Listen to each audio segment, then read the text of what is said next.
Imagine a world where the sun isn't your friend, but a silent executioner. 55 degrees Celsius. The air doesn't just shimmer, it burns. Meet the modern citizen of Iraq. Every step in this furnace is a battle. But watch. As they step through an ancient mud brick threshold, the heat simply vanishes. Your modern air conditioner is a fragile machine. It breaks. It leaks. It fails. But 5,000 years ago, they built machines out of stone and shadow. This is the cradle of civilization.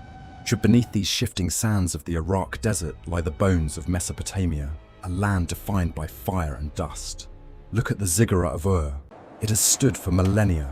These people didn't just survive the heat, they conquered it with pure geometry. Walk with me through these narrow, ancient streets. The walls are thick, the air is heavy, and the secrets of survival are etched into every brick. Touch this wall. It's 60 centimeters of solid mud brick. It feels rough, earthy, and impossibly cold against your burning skin. Look closer. Through the ruins, a digital blueprint emerges. This isn't just a house. It's a sophisticated thermal engine designed for extreme survival. See the difference? Modern metal roofs are glowing like embers. But the ancient Mesopotamian clay roof, it remains a deep, calm blue in the infrared. One drop of water, one ancient secret, one name that changed how humanity lived forever. Mesopotamia. So let's strip it down to the bones. A Sumerian house is a fortress of thermal mass. 4 thick walls, 1 hollow core. We drop through the central skylight. Look at the ratio. 1 part height, 1.2 parts width. This is the golden ratio of shade. It's high noon. The sun is a hammer. But because of these high walls, 70% of this courtyard remains in deep, cool shadow. The data doesn't lie. Walls 60 to 90 centimeters thick, sun-dried mud brick. A thermal conductivity so low, it defies the desert sun. Look at the skylight opening. Physics at work. Hot air is trapped at the ceiling, while the heavy, cool air settles at the bottom like a lake. Watch the shadows dance. Even as the earth turns, the floor of this courtyard never exceeds 30 degrees Celsius. It is a sanctuary. 5,000 years ago, an architect carved these precise ratios into clay. They knew that shade isn't just an absence of light, it's a lifesaver. Now, let's witness the secret weapon, water. As it splashes onto the porous terracotta tiles, the magic of thermodynamics begins. Evaporative cooling. Those blue arrows represent heat being stripped from the air as water turns to vapor. Pure, natural air conditioning. The skylight creates a vacuum. It's a pressure differential that pulls fresh air through the thick, shaded rooms and out into the center. From above, it looks like a chimney, but it's a cooling tower, integrated into the very heart of the family home. See this clay jar? The zir? It sits directly under the skylight. It sweats through its pores, cooling the drinking water to a crisp chill. Under thermal vision, the reality is clear. The courtyard is a deep, icy purple. The roof is a blinding, lethal white, a simple linen curtain soaked in water. As it hangs in the doorway, the slightest breeze becomes a refreshing, refrigerated gale. This is thermal lag. The sun hits the outer wall at noon, but that heat won't reach the inside until 10 o'clock at night. Look up through that skylight at midnight. The desert stars are framed by dark edges. The house is breathing out the day's warmth. Cold night air is denser. It pours down the skylight like blue smoke, filling every room with the chill of the desert night. In ancient Iraq, families didn't need power grids. They slept on rooftops or near the skylight, cradled by the natural rhythm of the earth. Mud brick is alive. It has pores, and it breathes. It manages humidity in a way that modern concrete and glass never could.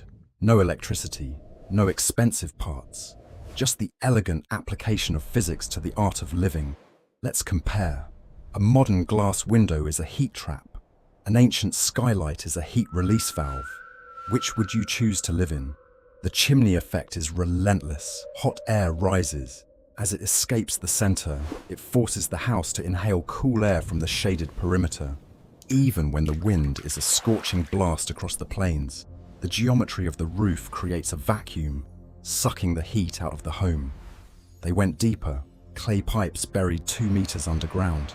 The earth itself becomes a massive heat sink for the courtyard. Outside, it's 48 degrees. 2 meters down, it's a constant, beautiful 22. Nature's basement. This is the albedo effect. Light-colored clay doesn't soak up the sun, as it reflects 60% of that radiation back into space. In modern labs, replicas of Mesopotamian bricks remain cool under a 1,000-watt lamp. The ancestors were right. The courtyard is more than a room. It's a thermal battery. It charges with cold at night and discharges that coolness all day long. Add a date palm or a vine. Each leaf is a tiny, evaporative cooler. Transpiration adds a final layer of comfort to the air. Modern cities are heat islands, but an ancient city like Ur was a self-cooling grid designed for the human body, not for machines.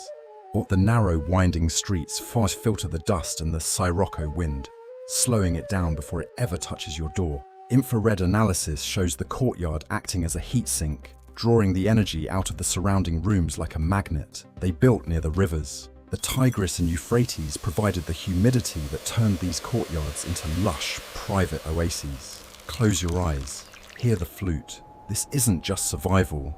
It's a high-quality, tranquil way of life in the harshest climate on Earth. Remember the 5-degree rule. Every 10 centimeters of mud brick thickness drops the peak temperature inside your home.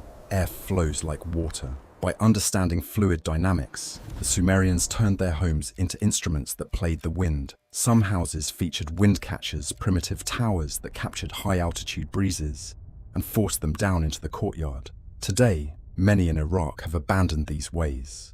Whilst they live in concrete boxes, trapped by the noise of AC units and the cost of power. But the design hasn't aged a day. 5,000 years later, the math still works. The physics hasn't changed. These clay tablets contain more than stories. They contain the mathematical proof that we can live in harmony with the sun. But how does this help you? In the slums and the sun-baked villages of today, people are suffering under tin roofs. It starts with a tape measure, 2 meters by 2 meters. The center of the home, the place where the healing begins. You don't need a contractor, you need a saw. By opening a skylight vent in your ceiling, you give the heat a way out. Paint it white. Use the cheapest white coating you can find. Reflect the sun before it ever enters your space. A small slope. A simple tray. Catch the rare rain. Every drop is a tool for cooling.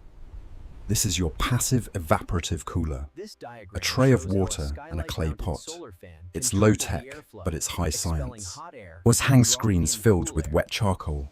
They don't just cool the breeze, they scrub the dust from the air you breathe. Can you feel it? That first draft of moving air? That's the house beginning to breathe for the first time in years. Add a tiny 12-volt solar fan. Place it at the top of the skylight. You've just tripled your airflow for the price of a meal. Plant a tree, even a small lemon tree in a pot. It's a lung for your courtyard. It's life in the middle of the dust. Use that 1 to 1.2 ratio. Even a small extension built with local brick can become a sanctuary of shade. White lime wash. It's cheap, it's ancient, and it mimics the high albedo of Mesopotamia. It's a mirror for the sun.